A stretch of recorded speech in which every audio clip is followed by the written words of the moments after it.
Mark Lemire says, Chris, did you see the story about the crazy woke G4 pre-interview question? Why are we canceling Batman? He's rich and white. Frost took the blame for something that everyone was behind. Mhm. Yes, I saw that. I saw Az on Heel versus Babyface. I saw his channel did a video that actually played, as in the video, played the video from a podcast where a young woman who's on Twitch and she's a streamer was talking about that she was interviewed to possibly be a host on G4. She would have had to move to Los Angeles, and there was an interview question about about Batman, and I think this deserves something. A freaking IKEA chair.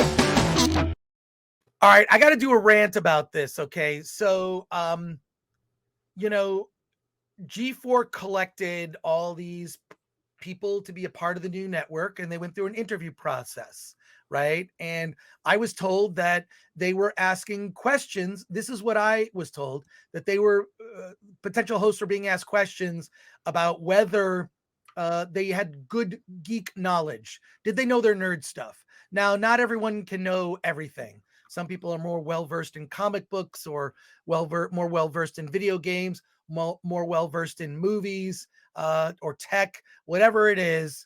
You should have general nerd knowledge and then maybe an area of expertise, right?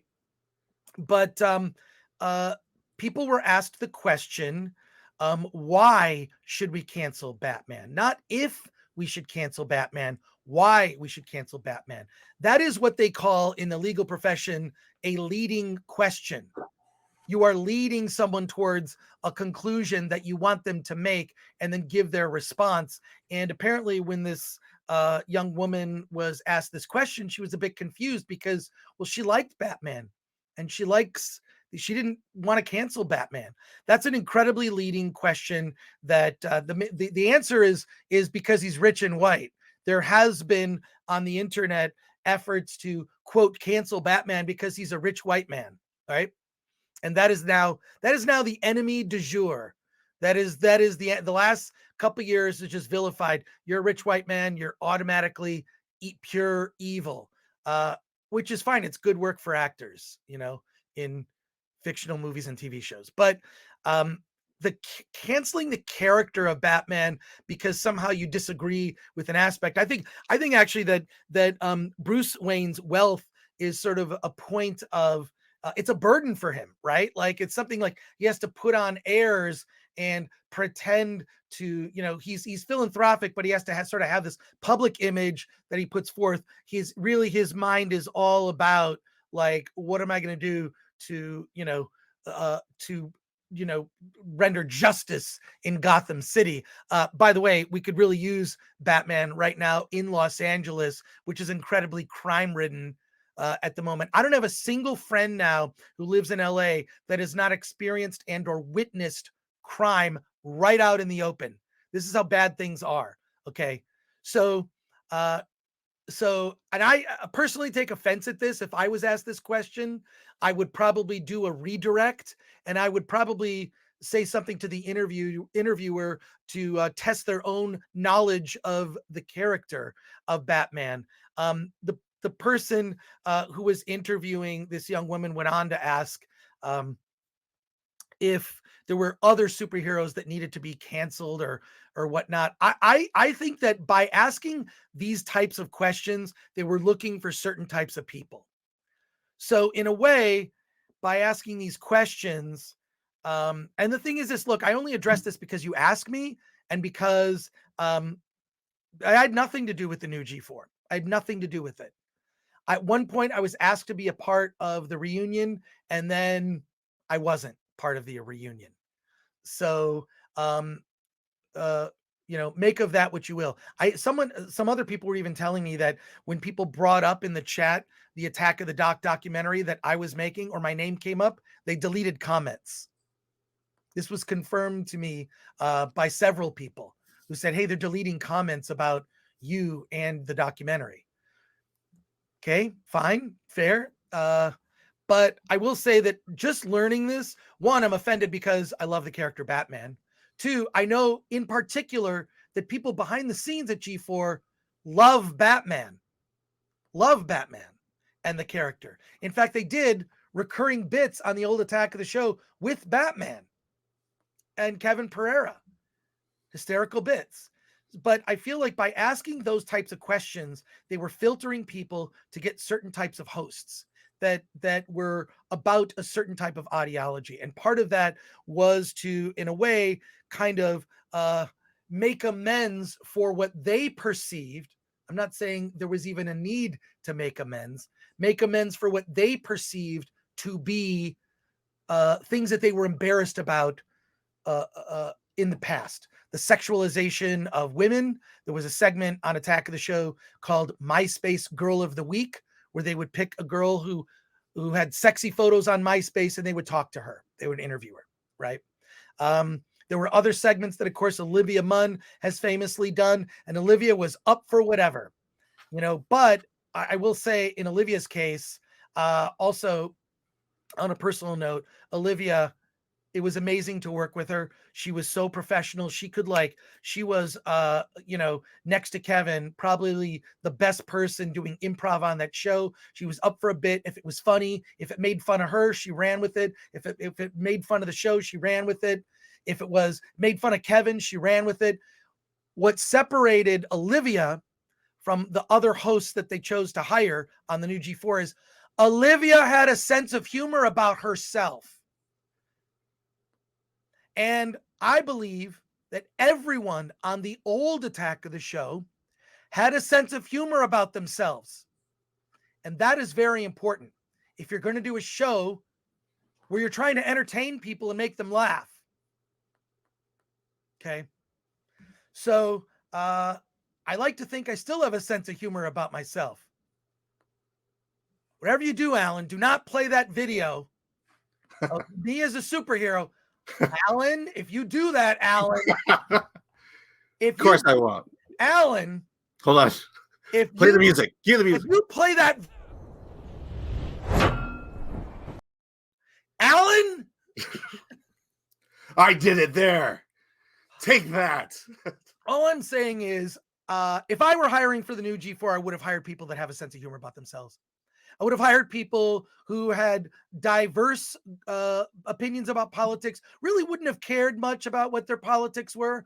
As far as I'm concerned, most gamers are pretty apolitical. Most gamers are they don't care about politics. Is this a good video game? How many hours am I going to play this? Is the multiplayer mode great? Am I going to have fun with my friends playing this? Is this something I'm going to play solo or what? Does it satisfy? That's what people want to know. And what the old Attack of the Show did is it was a celebration of all the things that we loved. It was a celebration. Comic books, movies, video games, tech. We celebrated those things. We were...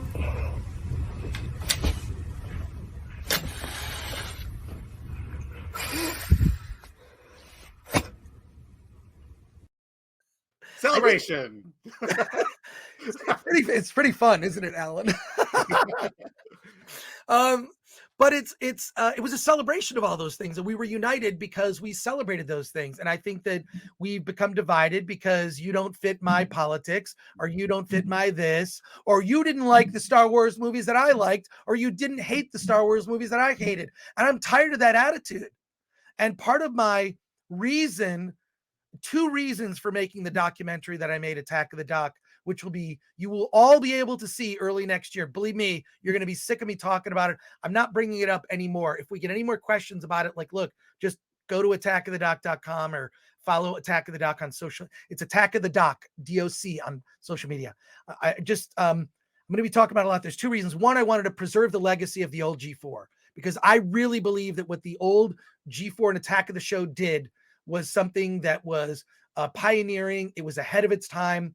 It sort of tracked when geek culture became cool, the rise of Marvel movies. Attack the Show came out before Marvel movies were even a thing, right? And being a nerd was not cool when Attack the Show first launched. So I wanted to do that, and I also wanted to remind people of a time when we all were less divided as a culture, and we celebrated things we loved rather than attack each other for our differences. And that's why I'm tired of even, you know what I'm tired of? Even pointing out what our differences are, because at the end of the day, they don't matter, right? We're here celebrating movies. You know what? You can like our reviews. You can disagree with them. You're welcome here. You can disagree with me. It's fine. It's fine.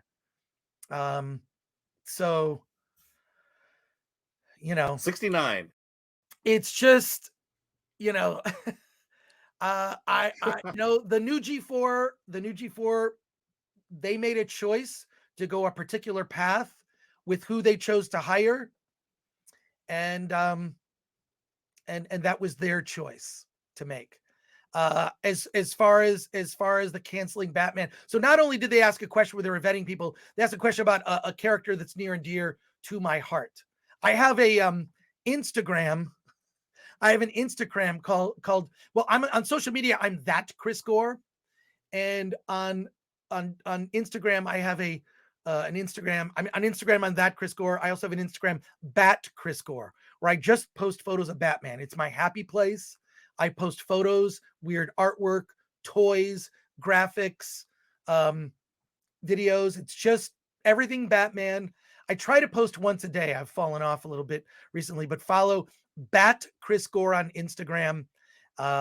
Say hi to me there. But yeah, no, it's really disheartening to see how all that played out.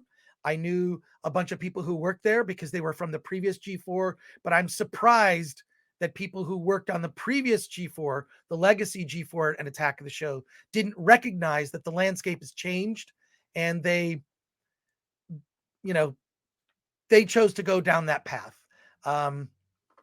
It's fine. And, frankly, I wish it would have succeeded, because I really wish it would have succeeded because, frankly, the network wasn't given enough time. G4 Attack of the Show was not Attack of the Show on day one. It was rough. And even like Olivia's first few weeks and months, it wasn't Kevin and Olivia at the beginning. They had to get comfortable with each other. I mean, they were good off the bat, but it took about 2 years for Attack of the Show to get like, holy, this is like a really good show. This is like a community experience. An hour live every day, Monday through Friday. It was crazy what was accomplished. But it took 2 years to get there, and the new G4 didn't last a year. So they didn't get to make mistakes and make corrections. I will say they probably didn't make corrections quickly enough, and they made some huge miscalculations. I think everybody knows what they are. But the landscape has changed. I will say, I think they were doomed from the beginning. I saw the first broadcast, and I saw some of the broadcasts leading up to it. And, this question of, why should we cancel Batman? You just got a sense of that going in. And it's an interesting question as well. If I had been asked that question, it would make me immediately wonder, should this be a place I even want to work at this point? Because, you're going to be at battle at odds with the people in charge and with your coworkers because that politically we're going to be divided, and they're going to win, ultimately at the end. Well, I really don't think it's fair for you and I to say what we really think. Hated it. So, that's a new one. and that's all I have to say about that.